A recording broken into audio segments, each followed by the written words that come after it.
Hello, everyone, and welcome back to the Raising Special Kids Connecting Live Facebook series. I'm Brittany Miller, and I'm pleased to be back here in 2024 for our first Connecting Live of the year. So happy New Year to our Raising Special Kids families and community partners. We are thinking of you and hope you guys are all doing well. Just some reminders before we get started. Please check out our training calendar. We have lots of trainings on the calendar already for 2024. Sign up, they're virtual, they're at no cost to families, and we also have professionals participate too. So jump in and check those out. They're very worthwhile and helpful for you to learn and be more empowered to advocate for your child. We also are here for you. So Raising Special Kids, we are getting lots of calls from parents needing support and guidance. Don't forget to call us if you need assistance on school concerns or navigating any of our state programs for individuals with disabilities or need some resources in the community. Raising Special Kids is here for you. So contact information in the comments as always. So let's get started for today. So I am super excited about our topic for today. So at Raising Special Kids, we are truly grateful for our valued partnership with the Arizona Department of Education. They're always so willing to, be there for our families, provide information and training to our staff so that we're more capable to help the families that call in for support, and also assist us in our community and communication efforts. And on that note, today I am super pleased that we have Heather Dunphy here.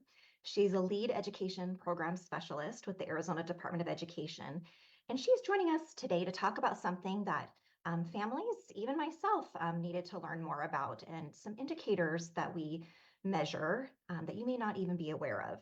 So we're going to talk about the annual reporting of each public education agency, and that means school districts, in comparison to the targets made in Arizona's State Performance Plan Annual Performance Report.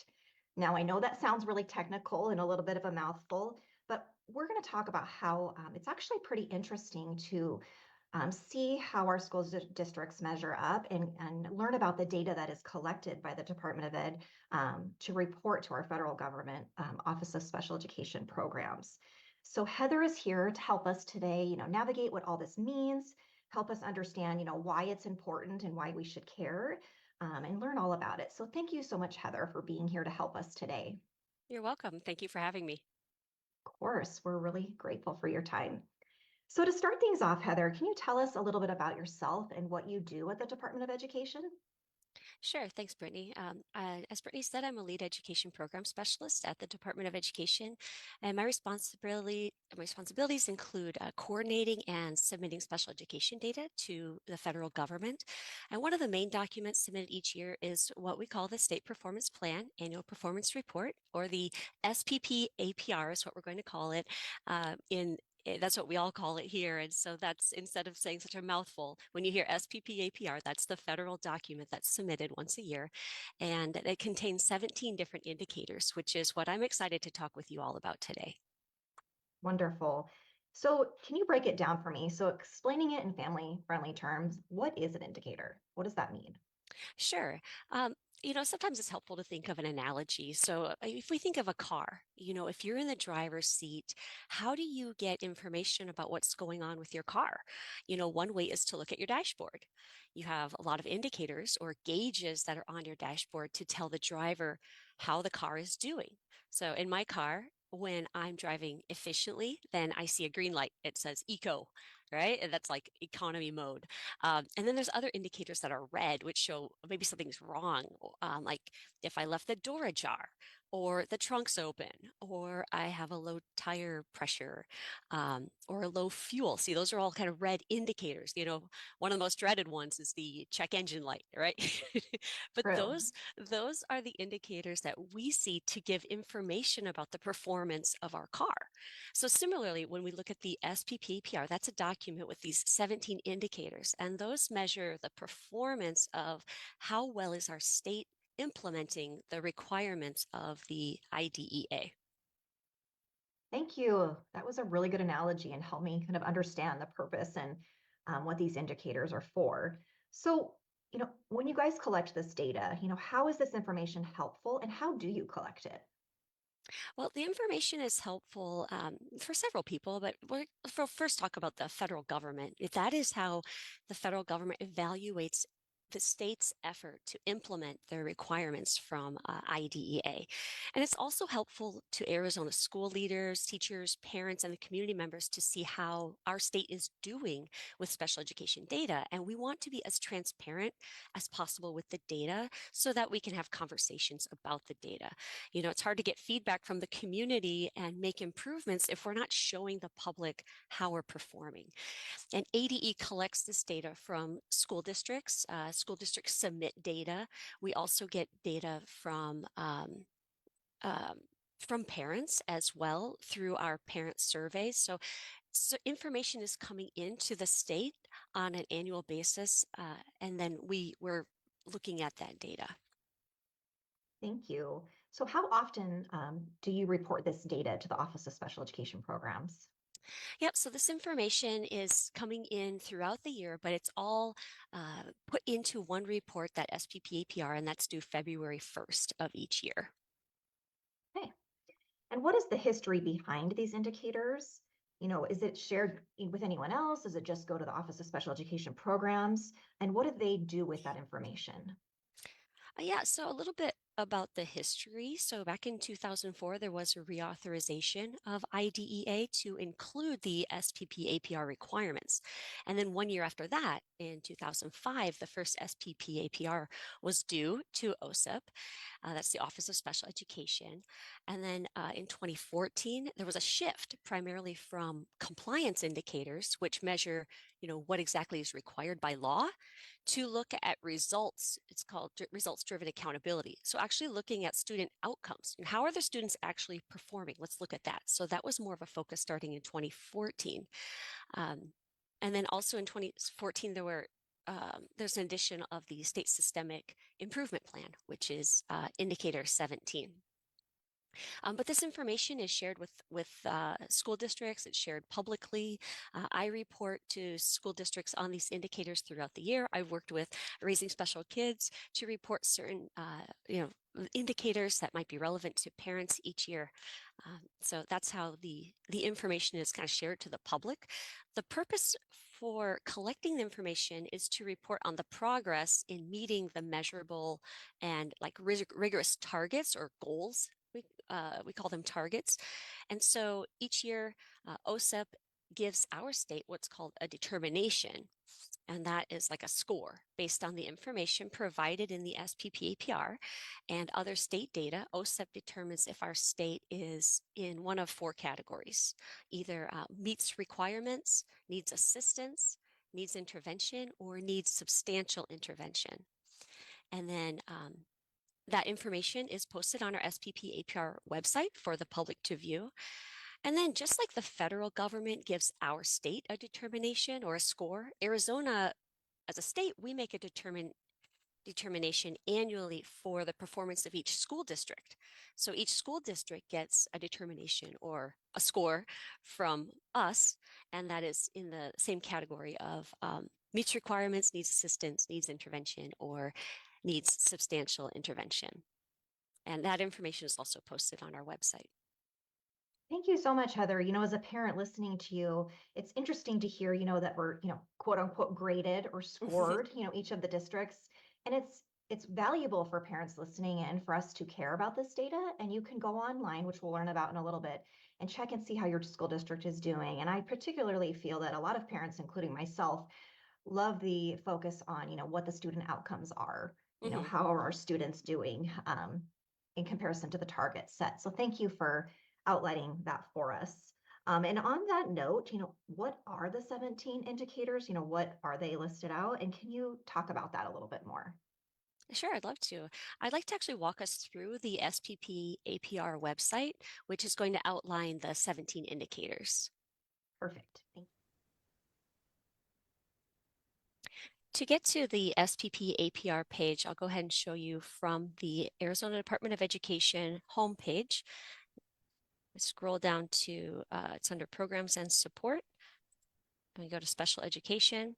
And then on the right-hand side, underneath Public Info, click on SPP APR and Public Data. And I'd like to just take a moment and walk through each part of this page. It starts with a section that says public comment regarding indicator 4. This will likely only be around for another month because this top section changes depending on what is the most recent information that we'd like for school districts and families to know about. Currently, we are looking at our Indicator 4 methodology, and this section is open for public comments. That's what that section is for. Then we have the State Performance Plan Annual Performance Report. And here's the actual documents that are submitted on February 1st of every year to the Office of Special Education, to the federal government. And you'll see about the last 7 years or so are listed.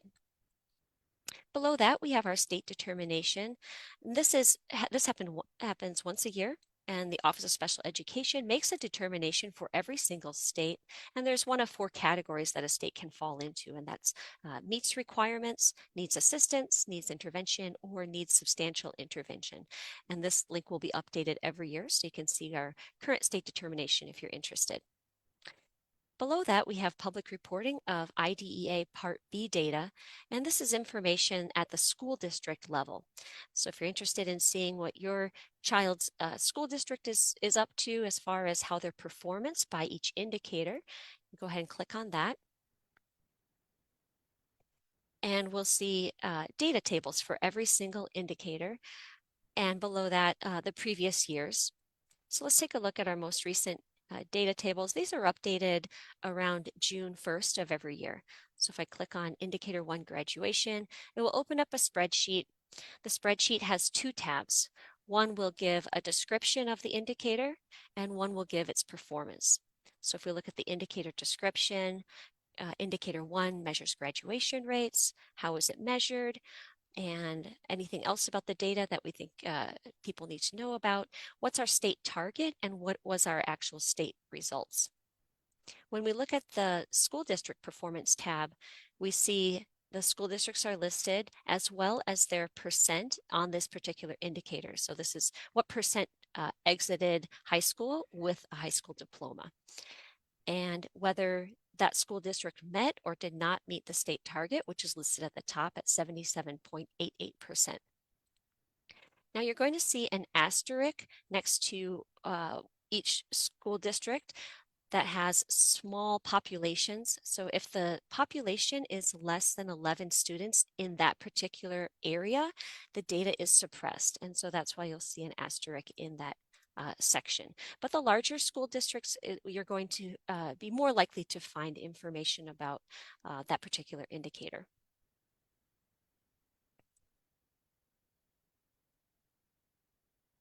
Then under that, we have understanding the SPP APR indicator data. And this is the most recent information that we've posted. We've updated this website, and really it's to connect families to the data. This is a video that I created this past year, and it helps families understand how the indicators are connected to an actual child's life.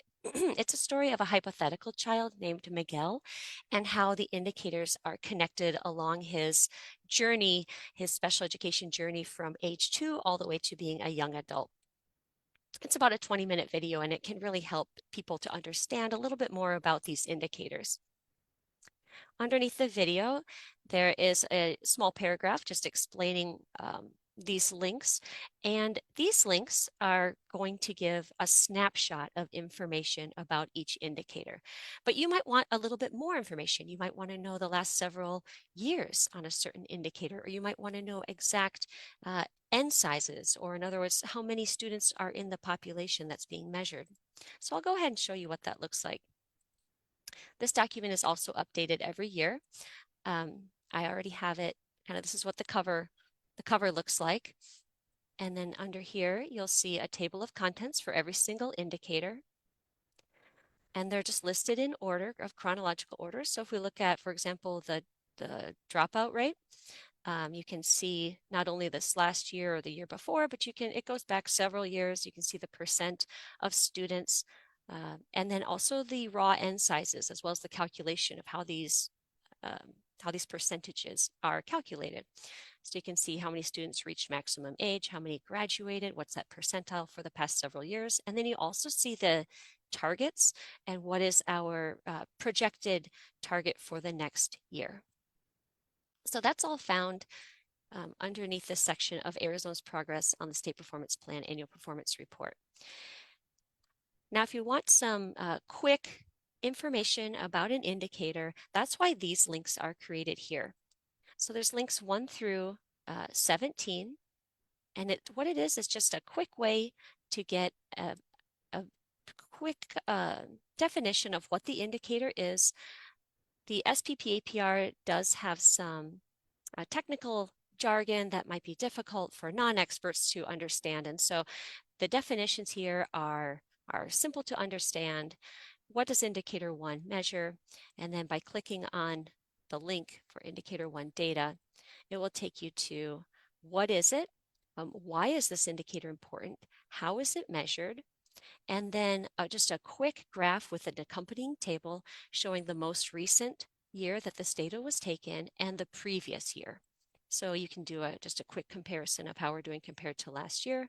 And if you'd like more information where you can go ahead and submit questions or comments about this indicator, this email inbox is checked every day and will be forwarded to a specialist for that particular indicator to answer your question. So I'd like to take us through just a few of these indicators that I would consider are kind of key indicators that might be of interest. We already looked at graduation. We'll take a look at assessment. And this is the assessment that's it's taken every spring for third graders all the way through 8th grade. They take that every year. And then in high school, in 11th grade, they're taking the state assessment. So what is the assessment? Why is it important? How is it measured? And then it's broken down into sections. So 3A talks about participation. And in all of the graphs and data tables, you're going to see kind of the darker shade is the most current year, and then the lighter shade is the previous year. So you can do a comparison. The orange here is looking at reading.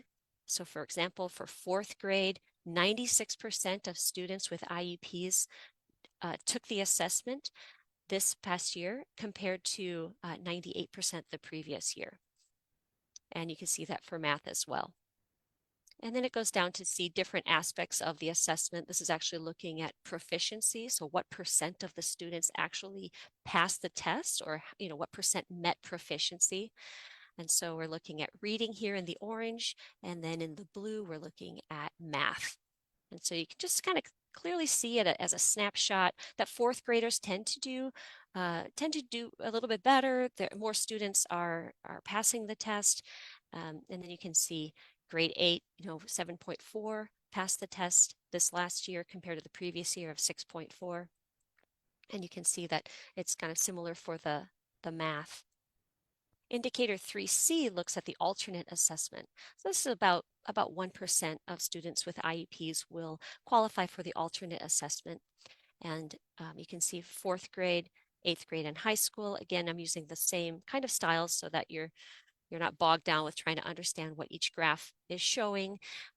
We can see that, for example, high school had almost the same results this year compared to last year at 46% of students who passed the test for the alternate exam. And 3D is it's a comparison of all students and how many met proficiency compared to students with disabilities who met proficiency. So the goal is to reduce the gap between all students and students with disabilities. And so I showed this by having different colors. The black shows all students. So we see for 4th grade, reading, 45% met proficiency this last year, school year 22-23, compared to 15% of students with IEPs. And so you'll see that the gap there is 30. And the goal of this indicator is to reduce the gap each year.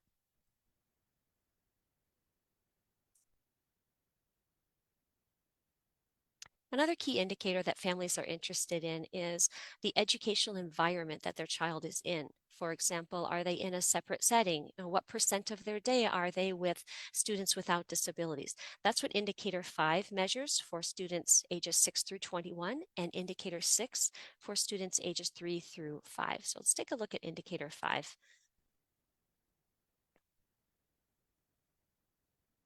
Again, it follows the same template of why this is important.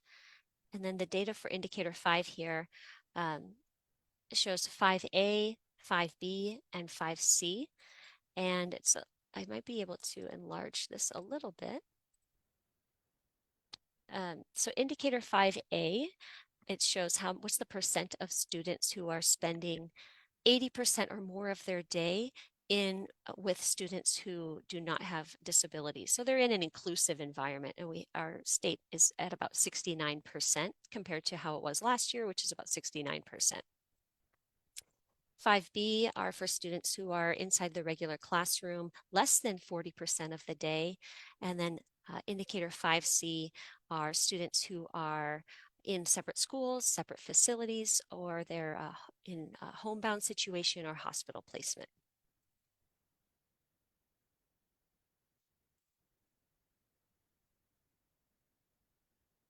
And 6C is similar to indicator 5.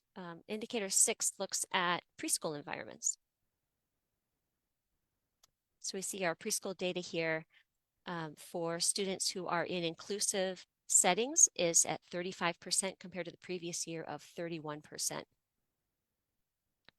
And for students who are in a more restrictive setting, so they're in like a separate school, they're in a classroom without students, or they're only in a classroom with students with disabilities. That number went down a little bit. Our goal is to have more students in inclusive settings, so it's good for this percentage to go down for 6B. And then looking at 6C, these are students who are educated in their home and receive their services in the home. And there's also some more information on Early Childhood Special Education webpage. So I have included any links that might pertain to this particular indicator down at the bottom. And you can also navigate back to the Home tab just by going to the Home tab link. Indicator 8, I'm going to kind of pay a little bit more attention to because parents are to receive a survey each year. And the information that's received from that survey go into the indicator 8 data. And what indicator 8 measures are parents who reported that the school facilitated parent involvement. So basically, how involved do you feel as a parent in the IEP process? And 92% of the responders are in agreement that they feel that they are included in the decisions with the IEP team, that they have good communication with their school district, compared to 91% from last year. And then below there, I have some more information about the information for families about this particular survey. Another thing that I've included underneath some of these indicators is an infographic. Infographics can be helpful to give the information in a more palatable way, and it doesn't have as much text, but instead it has more graphics.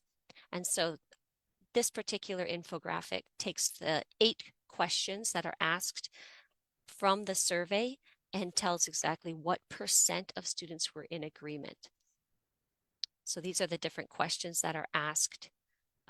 And then the final question, question number 8, overall, I'm satisfied with how my or my child's school makes it easy for me to be involved. 91% of parents agree. And that's the question that we actually use in the SPPAPR, that percentage. But it might be interesting to look at different percentages like this one. The teacher keeps in touch with me about my or my child's progress. 86% of parents agree. And these infographics will be updated each year as new information comes in. And there's infographics for the different indicators. Let's go ahead and jump down to indicator 14. That's an indicator that parents might be interested in if their student is in high school. Indicator 14 is another survey that is given actually the year after a child exits high school.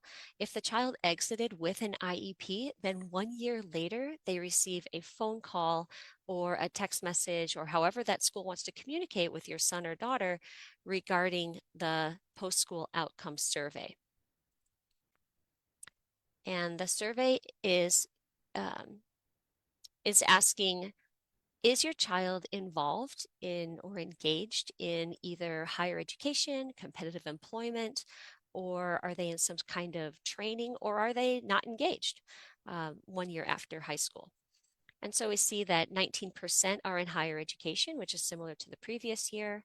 Students who are in higher ed and competitive employment, so this is combined, 57% are in one of those categories compared to 59% last year. And indicator 14C, this is combining three categories. This is higher education, competitive employment, other post-secondary education, or some kind of training. And so we see 73% of students are engaged in some type of post high school, um, either education or training or competitive employment. And uh, and so that's 14A, 14B, and 14C. And then more information can be found at Arizona's Post-School Outcomes webpage. And I'll go ahead and just go through one more. Indicator 17, this is our state systemic improvement plan. We have a specialist at the Department of Education who just works on Indicator 17. It's a very big deal.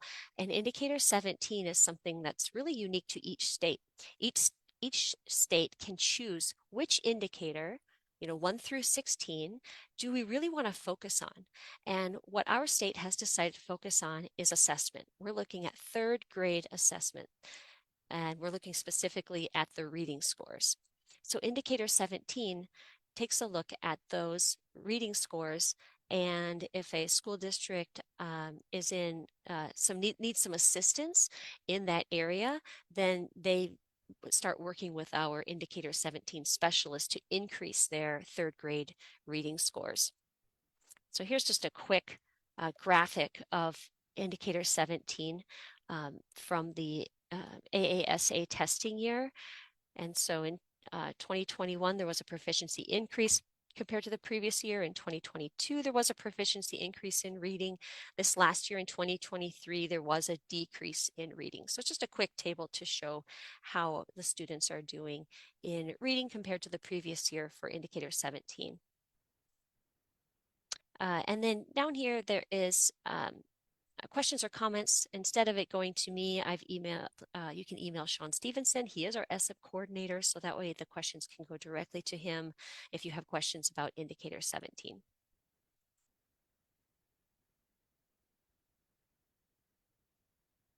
And that's pretty much the main parts that I wanted to show you of how to navigate the SPP APR website.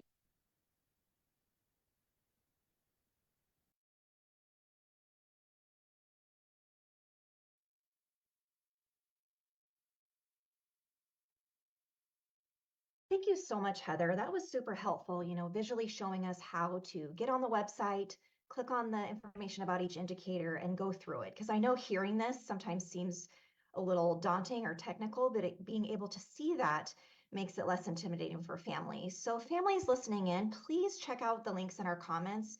We're going to put the information on how to get to the website to find these indicators so you can do a little homework and see how your school district is doing.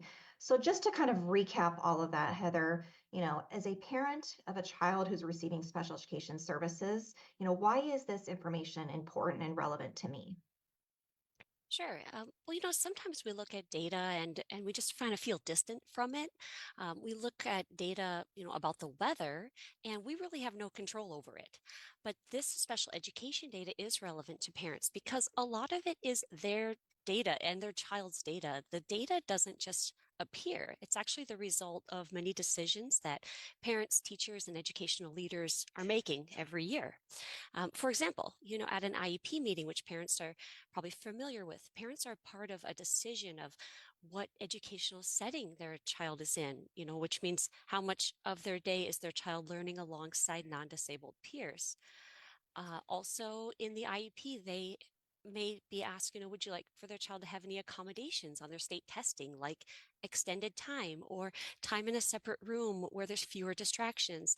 And this accommodation may assist their child on the state test, which is reported in the SPP APR. And then we also have the parent survey indicator 8, and that's all about hearing from parents to give their feedback on how involved they feel with their school. And so for the parents, we really do need to hear from you. You're the ones who have a perspective that school districts and us at the state level need. The state wants to improve outcomes for students, of course, but parents, that your child best, right? And so we want to hear from you, like what your experience has been like. Has your child been in an inclusion classroom? How's it going for them? Is your child receiving appropriate accommodations for testing? Are there supports in place to help your child graduate high school? You have that perspective that a school district or a state agency doesn't have.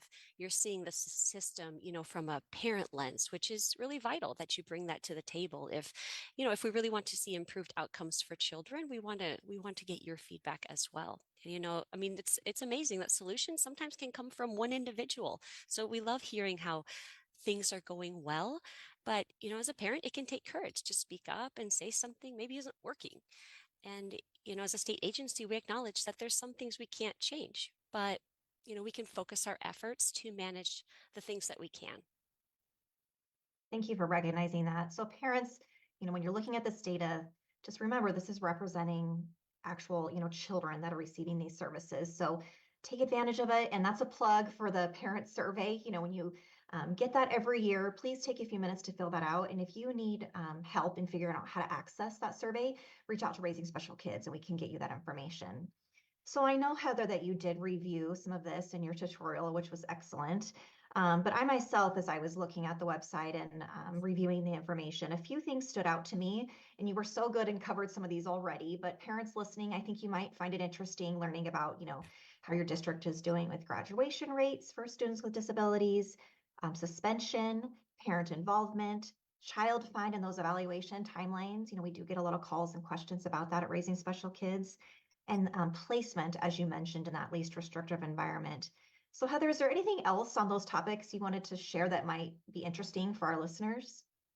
Sure. You mentioned suspension data, and if you look at our data, you're going to see like 0%. What does that mean? That doesn't necessarily mean that there's no suspensions. Indicator 4 looks at each school district's incidence of discipline in excess of 10 days. So students who are suspended or expelled for greater than 10 days among students with disabilities across different races and ethnicities, and compares that with the state rate. So what we're really looking at is if a school district is 3 times or higher than the state rate, then the state takes a closer look at that school district's policies, procedures, and practices. So what 0% means is that there haven't been any districts who are excessively higher than the state average. And then when we look at something like graduation rate, that's calculated by seeing how many students with IEPs exit high school. A student could exit high school at age 15 or at age 16. So that's exiting high school is in the denominator for this calculation. And our state is at about 74%.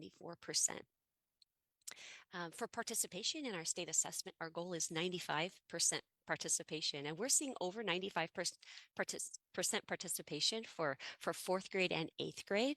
We do see a lower percentage, about 85% of high school students participate, students with IEPs participate in the state assessment.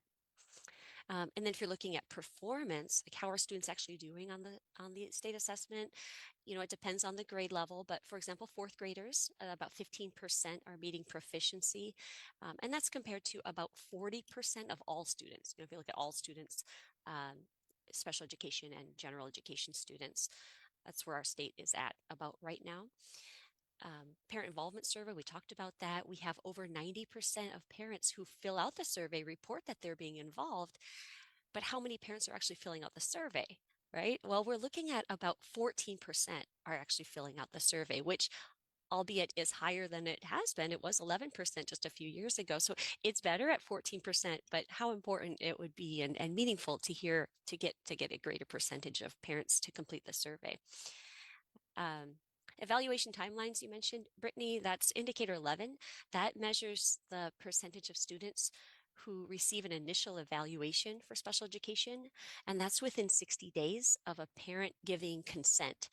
Um, and so that one is at 95%, which is very high, but we're striving towards 100% for that indicator. Awesome, thank you. So parents, if you heard that, we can do our part and do a better job at taking those surveys because the Department of Ed wants to hear from us, wants to hear about our experiences. So please do that when you see that come around each year. They want to hear from us, and that's something that we can do to share our voice. So I know you mentioned this, Heather, but just to review, if parents, are clicking on the website and they forget, what does the little asterisk mean? That's by some of the data. Sure. In the Excel spreadsheet, you'll see a list of the school districts, and those are public and charter schools in Arizona. And then next to each school district, you'll see a percentage next to that school district. That's how the district performed. And then the state has a target, and it will say if the district met that target or did not meet that target. And if there's a small number of students, for example, the actual metric we use is less than 11 in that calculation, then there's going to be an asterisk, which means that the data is suppressed for privacy reasons. Okay, thank you for clarifying that. Mhm. So as you have reviewed this data, are there any trends that you've noticed, positive or negative among the school districts? Yeah. Indicator 3B measures that performance on grade level assessment, and we're seeing that the percentage of students reaching proficiency is still lower than it was pre-COVID. So we're still kind of working our way back to where we were before the pandemic. Inclusion is a big topic these days. We're seeing more inclusive settings for kindergarten through 12th grade, as well as inclusive settings for preschool. So our goal is to continue to improve in this area, but we are seeing more and more students in inclusive settings. Well, we love to hear that. Hmm. Yeah. The graduation rate has been pretty steady. We're just a few percentage points lower than we were before the pandemic. Um, And then our indicator 14 data, that is post-school outcome. So a year after high school, we're seeing a slight decline in students going into higher education, but we're seeing a slight increase in students going into other post-secondary education, which could be like a training that's less than 2 years in length. But it could be something like culinary or maybe automotive repair or construction. And that really goes in line with the national data that we're seeing that shows enrollment in higher education has declined a little bit, but that some of the trade schools have actually increased. It's really interesting. Thank you. So, after collecting this data, if the Department of Ed notices that a school district is scoring, quote unquote low in a certain area, what do they do about that? Yeah, so we have a monitoring team here at the Department of Education that visits school districts, whether they're performing well or not. They get a visit so that way. ADE can keep a pulse on all of the school districts. But if a school is underperforming, then they do have a review of policies, procedures, and practices. It can involve a file review. And sometimes districts' funds will need to be allocated to a certain area that needs improvement. Okay, thank you. So, thinking of all of this, I know parents, I know I am, are interested in, how is Arizona doing compared to other states in regard to this information that's been collected? Yeah, that's a great question. So on the SPP APR page that I was showing underneath the indicators, on some of those infographics, I do compare Arizona to national level data, and or above the national average in some areas and below in some areas. But what's important to keep in mind is that each state is different. Right? There's different graduation requirements. There's different state assessments. And Arizona is unique in that 2/3 of our school districts are charter schools. So it's hard to compare Arizona with the nation because each state is a little bit different. A better comparison is actually comparing Arizona data this year to Arizona's data in previous years. But I am going to give some national comparisons. For example, graduation, our rate is about 74%, and nationally it's about 82%. Okay. Um, Students who are engaged like after high school, we talked about 1 year after high school, what are students up to? That's that post-school outcome survey. um, where about 19% of students are going into higher education, compared to about 22% who are going into higher education. Students going into competitive employment in Arizona, about 38% are going into competitive employment after high school, compared to 39% nationally. So it's about the same. Looking at assessment, if we just take, for example, fourth grade reading, if you include students passing the alternate test, if we kind of put those in with students who are passing the grade level tests, we're looking at about 17% are proficient compared to 20%. That's the national average. And then we talked about inclusion a little bit. So in Arizona, for our K-12, Arizona has 69% of our students are spending 80% or more of their day with non-disabled peers. So that's 69%. Compared to the nation at 67%. So we're actually a little bit higher in that area. And then preschool environment, we are seeing about 35% of students are in inclusive settings compared to about 41% nationally. Thank you. That's so interesting and just kind of good to know when we're thinking about our children's school experience and where we have room to grow as a state. So I appreciate you guys always, being transparent and sharing that information that we can learn and understand, especially because after this, I know all the families listening and are going to head over to the website and click on it and read over those indicators. So Heather, as we're, getting ready to wrap up, for parents listening in, is there any, guidance or word of wisdom that you'd want to impart on us families when we're looking at these indicators or trying to see how our school district is doing? Anything you would like to share? Sure. Arizona, we want to find solutions to help children with disabilities best. I love to go hiking, so I think of it like climbing a mountain. As you keep working towards it and you're climbing upwards, you have a better view, right? And so as we work with data and we gather more information from different sources, like from parents, when we get their feedback, we have even a better understanding. We have a better view of what's going on. And so we have to continue to learn and continue to, refine our approaches so that we get closer to the top of that mountain, right? We get closer to solutions of how to best help children with disabilities. So that's why we want to make this data as transparent and as accessible as possible for parents and just keep the lines of communication open. Thank you so much. That was wonderful. So just one last question. If a parent is reading this and they have any concerns or questions about their school district, how can they provide feedback? Who should they talk to? Sure. The best way is there's underneath each indicator, you'll see how to get more information, and that is the ESS operations inbox, and that's checked daily, and it's ESS operations at azed.gov. We can probably put that in the show notes, as well as you'll see it on our webpage, and that's a great way to reach out, and then we can forward that email or respond to you.